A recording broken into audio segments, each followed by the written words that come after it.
Hello, welcome back to optimistic Jeet classes. तो आज हम शुरू कर रहे हैं करंट अफेयर्स की ये सीरीज़ जो कि आपको रोज़ 8:30 बजे मिल जाया करेगी। आज के लेक्चर में हम देखेंगे सितंबर माह के कुछ इम्पॉर्टेंट करंट अफेयर्स। हम इस तरह सीरीज़ में लगातार सितंबर, फिर उसके बाद में अक्टूबर, इसके पीछे के भी महीने लगातार आपके एग्ज़ाम के पहले तक सभी करंट अफेयर्स को धीरे धीरे कंप्लीट कर देंगे। और मान के चलिए कि हर वीडियो में आपको 20 से 25 जो है वो इम्पोर्टेंट टॉपिक बताए जाएंगे जो करंट न्यूज़ में होंगे। और जैसे ही एक मंथ का करंट अफेयर कंप्लीट होगा हम तुरंत ही जल्दी से जल्दी आगे बढ़ जाएंगे और नेक्स्ट मंथ का शुरुआत करेंगे। ये करंट अफेयर की सीरीज़ जो है आपको वो ठीक 8:30 बजे रोज़ मिल जाया करेगी, जैसे कि आप अभी देख रहे हैं। और टॉपिक ऑफ द डे जो आपका करंट अफेयर का रहेगा वो आपका 8 बजे अपलोड हो जाता है। आप लोग शायद उसको देख चुके होंगे। तो आइए हम शुरू करते हैं, टाइम नहीं ख़राब करते हैं। तो आज के हम कुछ इंपॉर्टेंट करंट अफेयर्स में जो हम सितंबर के देखेंगे तो उसमें सबसे पहले हमारी 5 न्यूज़ जो हैं वो कुछ इंपॉर्टेंट पर्सनैलिटीज़ के डेथ से रिलेटेड है। ठीक है, हम निधन जो हुआ है ऑर्बिट्यूरी उसकी बात करेंगे। तो सबसे पहले आपके एक आते हैं सबसे पहले आपके हैं बी शेख अली। बी शेख अली, ये इनकी अभी हाल ही में डेथ हुई है। एग्ज़ाम में कई बार पूछ लेता है कि हाल ही में इस व्यक्ति का निधन हुआ था, ये किस क्षेत्र से संबंधित हैं। तो इस तरीके के प्रश्न जो है एग्ज़ाम्स में आते हैं। तो बी शेख अली जो आपके हैं ये इतिहासकार थे, ये इतिहासकार थे यानी कि नोटेड हिस्टोरियन। ठीक है, और क्या है, ये पहले वाइस चांसलर थे मैंगलोर और गोवा यूनिवर्सिटी के। जो मैंगलोर और गोवा विश्वविद्यालय है उसके पहले वाइस चांसलर भी थे बी शेख अली। बी शेख अली आपके एक जाने माने इतिहासकार हैं, हिस्टोरियन हैं, और गोवा और मैंगलोर यूनिवर्सिटी के पहले वाइस चांसलर भी रहे हैं। इसके बाद आते हैं साइरस मिस्त्री। इसके बाद दूसरी आपकी खबर है साइरस मिस्त्री की। तो जो आपके साइरस मिस्त्री हैं ये former chairman of Tata Sons जो आपकी है टाटा कंपनी, उसके फॉर्मर चेयरमैन रहे हैं। ठीक है, ये किससे जुड़े हुए हैं?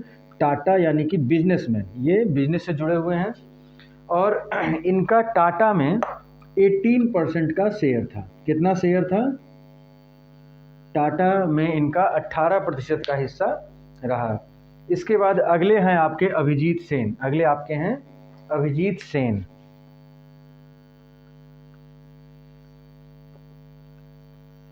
अभिजीत सेन ये आपके इकोनॉमिस्ट हैं। क्या हैं ये? इकोनॉमिस्ट हैं। और जो आपका योजना आयोग हुआ करता था, योजना आयोग जिसको कि हम बोलते हैं प्लानिंग कमीशन, जो आपकी जो आज के समय में नीति आयोग है, ये इससे पहले नीति आयोग की पूर्ववर्ती संस्था जो है इससे पहले की जो थी इसकी जगह पे वो थी योजना आयोग। ठीक है, प्लानिंग कमीशन, उसके ये मेंबर भी रहे हैं। ठीक है, ये प्लानिंग कमीशन के मेंबर भी रहे हैं और एक जाने माने इकोनॉमिस्ट हैं। इसके बाद आपके हैं राल्फ एग्स्टन।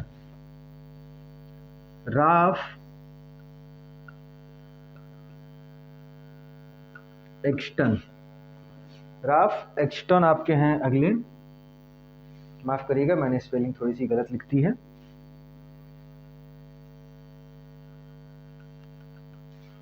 इनकी अभी हाल ही में डेथ हुई है। ये ऑस्कर अवार्ड विनर एनिमेटर थे। ये क्या थे? एनिमेटर थे। एनिमेशन समझते हैं, जो कार्टून्स हम लोग देखते हैं या जो वीएफएक्स हम लोग देखते हैं, जो मूवीज़ आती है जैसे एवेंजर्स की मूवी है, ऐसे बहुत सारी मूवीज़ हैं जिसमें एनिमेशन का यूज़ होता है। तो ये एनिमेटर थे एक जाने माने और इनको ऑस्कर भी मिला था। क्या नाम है? राल्फ एग्स्टन। और इसके बाद आपके फिफ्थ हैं TV Shankar Narayanan. TV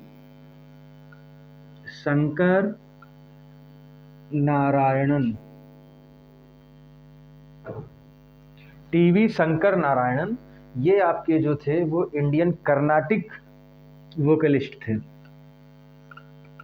Carnatic vocalist यानी कि कर्नाटक संगीतज्ञ थे। ठीक है, कर्नाटक संगीत से संबंधित थे। कौन?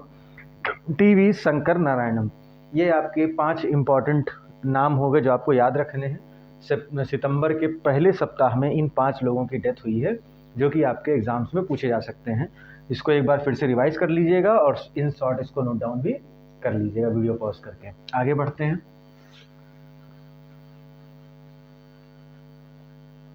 जब हम आगे बढ़ते हैं तो हम कुछ क्वेश्चंस को यहाँ पे देखते हैं।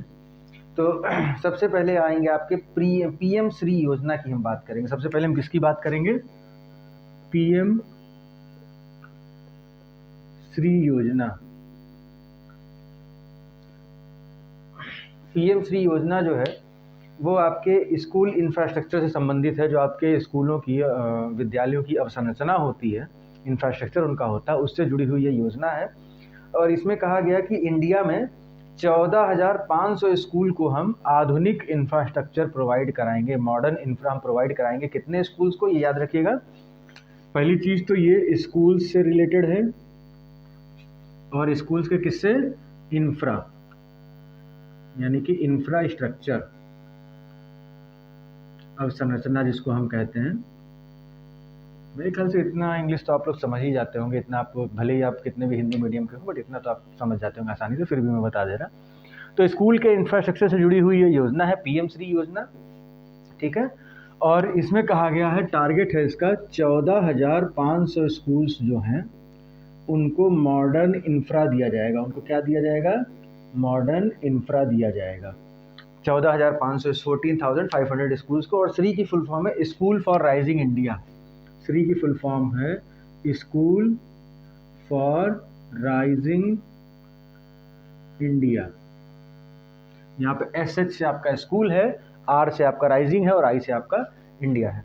अगली खबर हम देखते हैं, ये है फर्स्ट मॉडिफाइड बायो विलेज, ठीक है। तो ये आपका हो गया 6, ये आपका हो गया 7। First modified bio village, first modified bio village.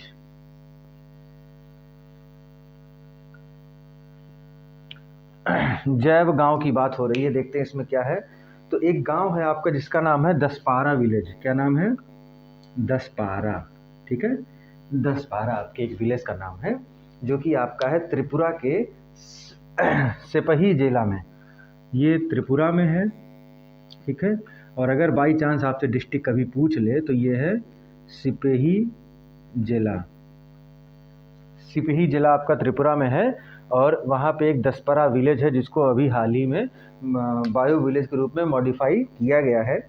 और हमारा टारगेट है 100 बायो विलेजेस का। हमारा टारगेट कितना है? 100 बायो विलेजेस का हमारा टारगेट है। यहाँ तक आपको सारी चीज़ें क्लियर होंगी। और जैसे ये बायो विलेज है, ऐसे ही आपका पहला बम्बू डिस्ट्रिक्ट भी है, first bamboo district of India. First bamboo district of India, इसी से जुड़ी हुई आपकी करंट अफेयर में इस टॉपिक से ही जुड़ा हुआ है। तो आपका इसमें पहले बात तो आपसे पूछा जाएगा फर्स्ट मॉडिफाइड बायो विलेज, तो ये आपका हो गया दसपारा, ठीक है। कहाँ पे? त्रिपुरा के सिपही जिला में।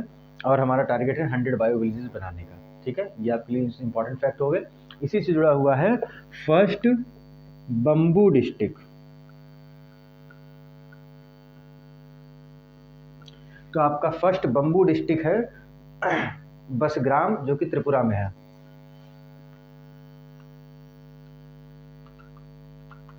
बसगाम, ये भी आपका है त्रिपुरा, ठीक है।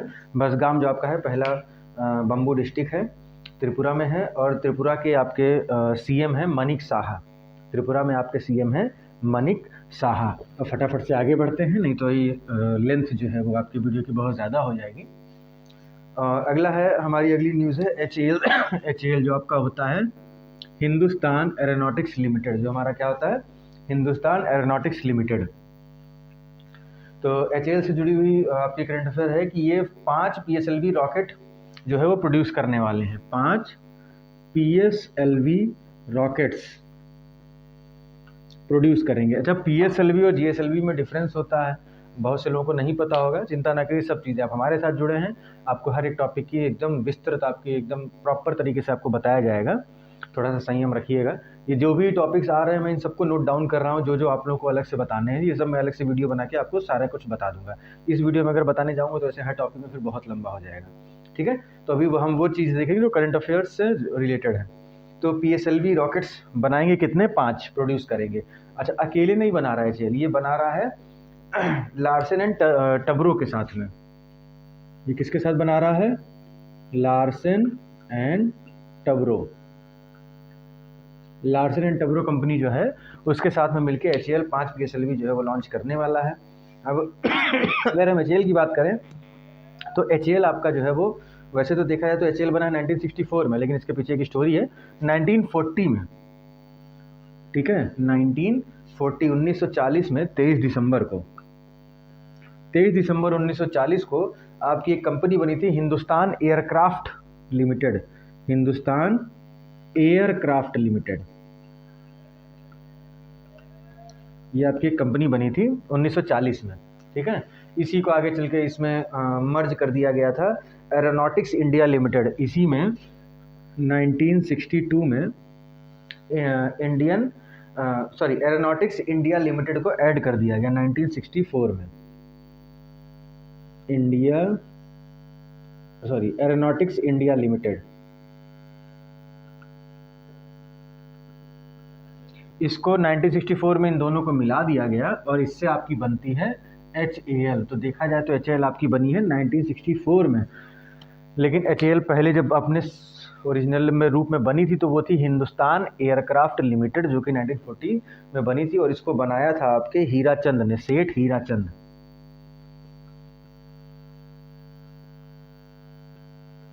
चलिए फटाफट से आगे बढ़ते हैं। इसके बाद इस बार कुछ संस्थाओं की, कुछ ऑर्गेनाइजेशंस की 25th एनिवर्सरी रही। कुछ संस्थाओं की 25th एनिवर्सरी रही, 25वीं वर्षगांठ रही। तो सबसे पहले आपका हम देखेंगे, ये आपका है nation pharmaceutical pricing authority. Nation pharmaceutical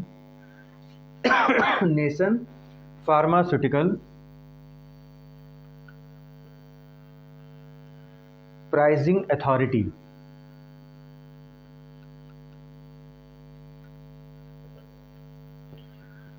nation pharmaceutical pricing authority, देखिए नेशन वगैरह राष्ट्रीय, फार्मास्यूटिकल आपको पता है दवाओं से जुड़ी हुई चीज़ें, और प्राइजिंग मतलब उनका रेट, अथॉरिटी मतलब जिम्मेदारी जो होती है।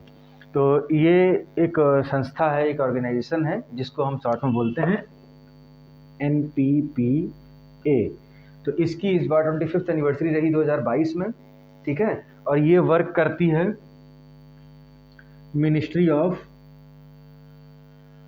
Chemical and fertiliser.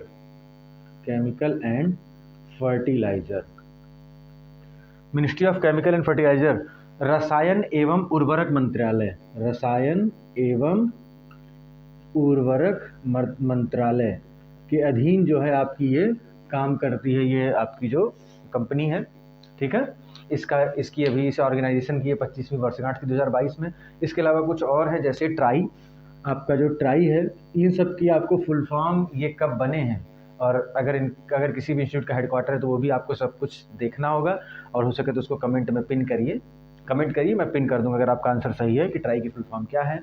और आपका एक है बिम्स्टेक, एक आपका हो गया बिम्स्टेक, और एक आपका है NSDL। इनकी सबकी इस बार 2022 में 25th एनिवर्सरी थी। ठीक है, NPPA, ट्राई, बिम्स्टेक और NSDL की। NSDL का मतलब होता है नेशनल सिक्योरिटीज डिपॉजिट लिमिटेड।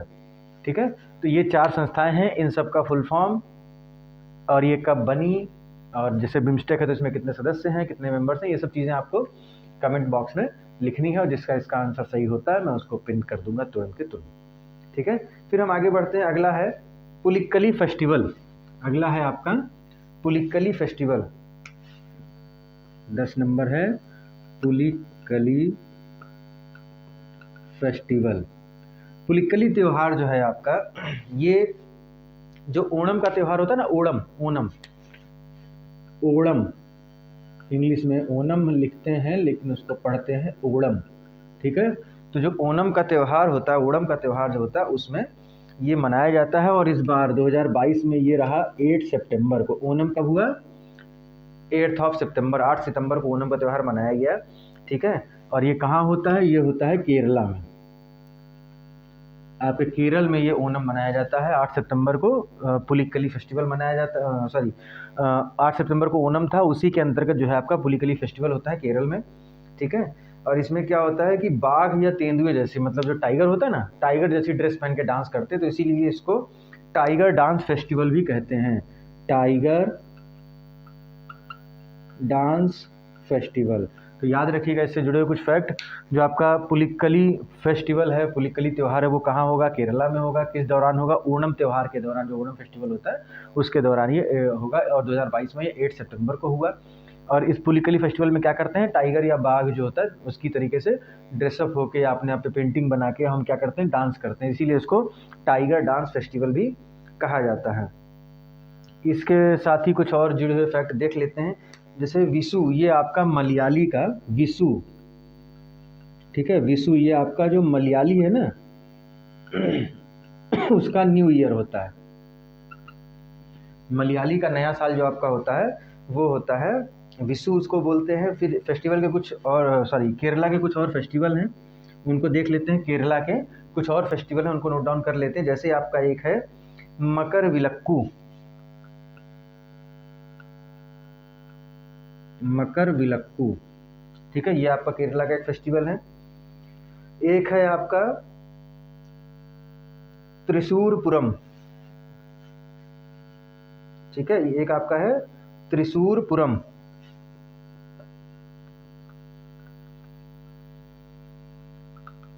एक आपका हो गया त्रिशूरपुरम। ये आपका एक होता है अतुक्कल फेस्ट, एक होता है अतुक्कल फेस्ट। तो कभी कभी होता है ना कि वो स्टेट का नाम देकर कुछ फेस्टिवल्स को मिलाना होता है, तो ये उसमें आ जाएगा। इसको आप लोग देख लीजिएगा, एक बार इसको समराइज कर लीजिएगा नोट डाउन करके।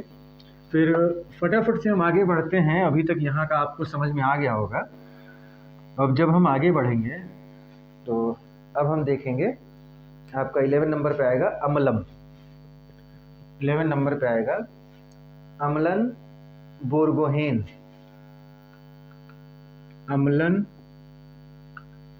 बोर्गोहेन। तो अम्लन बोर्गोहेन ये क्या, करंट अफेयर में ये क्या है? ये आपका जो है ये असम के एक व्यक्ति हैं। कहाँ के हैं? पहली चीज़ तो याद रखिए, अम्लन बोर्गोहेन कहाँ के हैं? असम के हैं।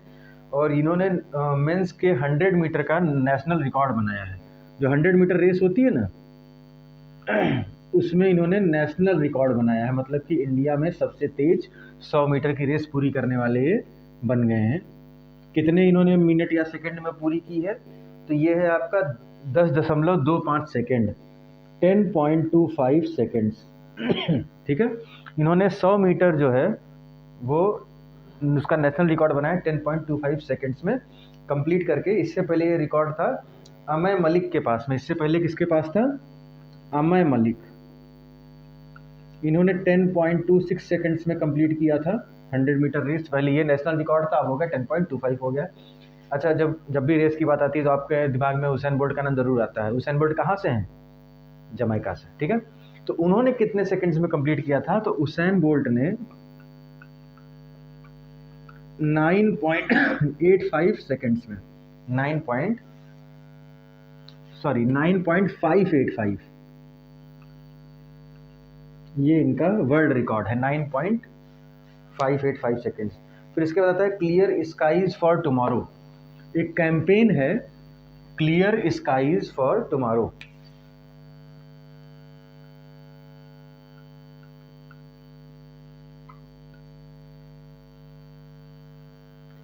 क्लियर स्काईज फॉर टुमारो, तो ये एक सस्टेनेबल कैंपेन है।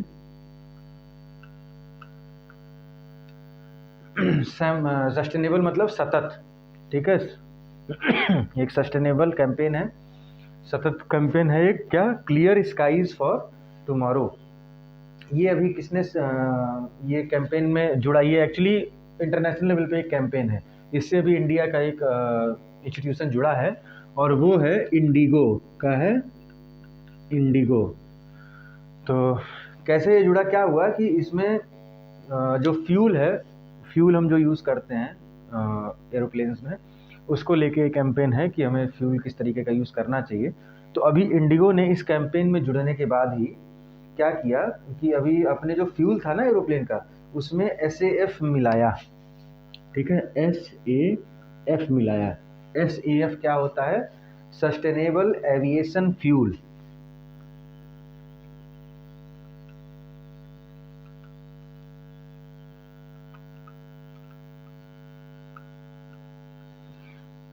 सतत उड़ान ईंधन, सतत उड़ान ईंधन SAF होता है। ये अभी हाल ही में इंडिगो ने अपना जो फ्यूल था, जो यूज़ करते हैं वो फ्यूल, उसमें इन्होंने 10% SAF मिलाया था, ठीक है।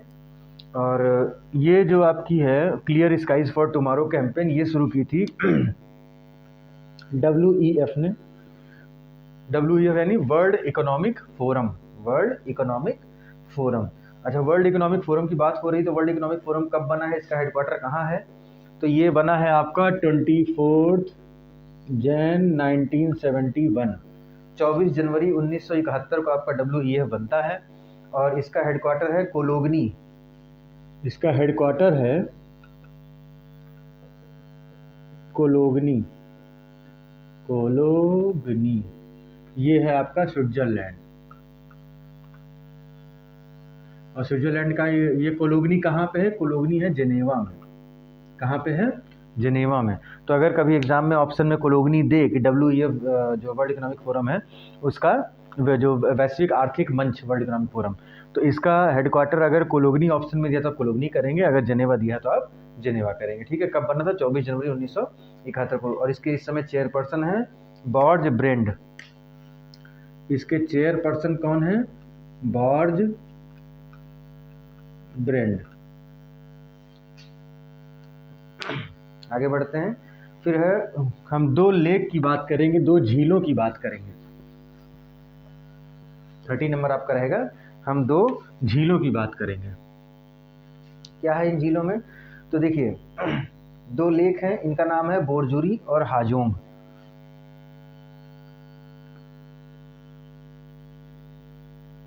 बोरजुरी और बोरजुरी, और दूसरी आपकी लेक है हाजोंग। ये 2 लेक हैं। अब क्या हुआ कि इन 2 लेक जो है, पहली चीज तो ये लेक है कहाँ पे? कभी भी किसी झील या किसी नदी की बात होती है, पहली बात तो उसका लोकेशन समझा करिए हमेशा। तो ये दोनों आपकी हैं असम में, ठीक है। बोरजुरी और हाजोंग कहाँ है? असम में है। और हुआ क्या है, असम ने भी अनाउंस किया है इनको बायोडाइवर्सिटी हेरिटेज बनाने का। बायोडाइवर्सिटी हेरिटेज यानी कि जैव विविधता विरासत स्थल। ये दोनों क्या हुए? जैव विविधता विरासत स्थल। किसने घोषित किया, किसने अनाउंस किया? असम ने। Biodiversity heritage site, biodiversity heritage site जो है ये दोनों अनाउंस की गई हैं। और ये कहाँ कहाँ है? तो बोरजुरी आपकी है सोनितपुर डिस्ट्रिक्ट में। बोरजुरी कहाँ है? सोनितपुर डिस्ट्रिक्ट, सोनितपुर जिला है असम में, वहाँ पे है। और आपकी जो हाजोंग लेक है ये आपका दीमा हसाओ डिस्ट्रिक्ट में है। ये कहाँ है? दीमा हसाओ डिस्ट्रिक्ट। दीमा हसाओ डिस्ट्रिक्ट में आपकी है हाजोंग, ठीक। अब हाजोंग, जब दीमा हसाओ डिस्ट्रिक्ट की हम बात करते हैं तो अभी लास्ट ईयर ना इसको एक GI टैग मिला है। किस चीज़ के लिए मिला है? तो वो है जुडिमा वाइन। जुडिमा वाइन जो है आपकी दीमा हसाओ डिस्ट्रिक्ट की, दीमा हसाओ जिला की, जो कि असम का है, वहाँ के इसको GI टैग मिला है। ये चावल से बनाई जाने वाली शराब है, इसको मिला है GI टैग। और ये चावल यानी कि राइस से बनाई जाती है। चावल से बनाई जाने वाली शराब है जुडिमा वाइन, ठीक है। जुडिमा वाइन, इसको मिला है GI टैग। कहाँ का? दीमा हसाओ जिला का। दीमा हसाओ जिला कहाँ है? असम में है, ठीक है। यहाँ पे चीज़ें आपको क्लियर हैं। फिर इसके बाद हम देखते हैं under twenty world wrestling championship. Under twenty world wrestling championship 2022। तो अंडर-20 वर्ल्ड रेसलिंग चैंपियनशिप 2022 जो है उसमें इंडिया को कुल मिले हैं 16 पदक। कितने मेडल्स मिले हैं? 16 मेडल्स। इन 16 मेडल्स में आपका एक गोल्ड है, इन 16 मेडल्स में एक आपका गोल्ड है, 4 सिल्वर हैं और आपके 11 जो है वो ब्रॉन्ज है। ये होता है ब्रॉन्ज मतलब कांस्य या कांसा, इसका मतलब रजत सिल्वर का, और गोल्ड मतलब स्वर्ण। तो कितने स्वर्ण पदक मिले हैं? एक स्वर्ण पदक मिला है हमको अंडर 20 वर्ल्ड रेसलिंग चैंपियनशिप 2022 में। अब इसमें हम ये देख लेते हैं, हमको ये सारे तो नहीं एक एक को याद रखना, किसको रजत मिला किसको ब्रॉन्ज मिला, इतना इंपॉर्टेंट नहीं है। हाँ, 4 सिल्वर हैं, 11 ब्रॉन्ज हैं और 1 गोल्ड है, ये आपको याद रखना है। 1 स्वर्ण, 4 रजत और 11 कांस्य। अब ये चूंकि एक गोल्ड मिला है तो इसलिए इंपॉर्टेंट है। तो ये गोल्ड किसको मिला है? तो ये है अंतिम पंघल। क्या है ये? इनका नाम है अंतिम पंघल। अंतिम पंघल को मिला है एक गोल्ड, ठीक है। और जो ये गोल्ड मिला है, इसके साथ ही ये इंडिया की पहली वुमेन हो गई हैं इस चैंपियनशिप में जिनको गोल्ड मिला हो। अंडर 20 वर्ल्ड रेसलिंग चैंपियनशिप में 53 केजी की कैटेगरी में 51 किलो के वर्ग 51 किलो वर्ग में इन्होंने क्या बोलते हैं, पहली इंडियन वुमेन है जिन्होंने इस चैंपियनशिप में गोल्ड पाया है, ठीक है। पहली इंडियन वुमेन इस चैंपियनशिप में इस कैटेगरी में गोल्ड पाने वाली है ये। और ये चैंपियनशिप हुई कहाँ थी? तो ये हुई थी बुल्गारिया की कैपिटल सोफिया में। सोफिया में हुई थी। सोफिया कहाँ की कैपिटल है? बुल्गारिया की, ठीक है। ये चीज़ यहाँ पे क्लियर है। अब हम लास्ट पॉइंट देख लेते हैं। एक बुक का नाम हम देख लेते हैं, ठीक है। एक बुक अभी हाल ही में रिलीज की गई, एक बुक अभी जो है वो हाल ही में रिलीज की गई है, जिसका नाम है इंडियन बैंकिंग इन रेट्रोस्पेक्ट। एक बुक है, किताब है। ये बुक चूंकि इंग्लिश में है तो इसका नाम इंग्लिश में हमको देखना पड़ेगा। तो ये है Indian banking in retrospect, Indian banking in retrospect 75 years of independence। 75 years of independence. Note कर लीजिएगा इस किताब का नाम, इंडिपेंडेंस। ये बुक के ऑथर हैं डॉक्टर आशुतोष राराविकार। डॉक्टर आशुतोष राराविकार। तो इसके साथ ही हम आज का सेशन कंप्लीट करते हैं। बुक का नाम क्या है? Indian banking in retrospect 75 years of independence. इसके ऑथर, इसके रचयिता है, इसके लेखक हैं डॉक्टर आशुतोष राराविकार या राराविकर। जो हो सकता है नामों को या किसी चीज़ को मैं गलत प्रोनाउंस करता हूँ, उसको आप लोग माफ़ करिएगा। और अगर मैं गलत प्रोनाउंस कर रहा हूँ तो उसको सही जो है कोशिश करिए कि कमेंट में आप, अगर कोई स्पेलिंग गलत या कोई मिस्टेक है तो कमेंट में आप बता दें। तो इसी के साथ हम आज का सेशन जो करंट अफेयर का, मंथली करंट अफेयर का था सितंबर का, ये हम कंप्लीट करके आगे बढ़ते हैं। और हम उम्मीद करेंगे कि आपको ये चीज़ें समझ में आ रही होंगी, पसंद आ रही होंगी। तो अगर हो सके तो चैनल को सब्सक्राइब कर दीजिएगा, वीडियो को लाइक ज़रूर कर दीजिएगा, और हाँ, बेल आइकन जरूर दबाइए, क्योंकि ये अब रेगुलर आपको वीडियोस मिलेगी। तो अगर आप बेल आइकन नहीं दबाएंगे तो आप उसके टाइमिंग के जब वो अपलोड होगी आप तुरंत उसको नहीं देख पाएंगे। हालांकि आप बाद में भी देख सकते हैं, बट कोशिश करिए कि बेल आइकन दबा दीजिए। Thank you very much and keep growing.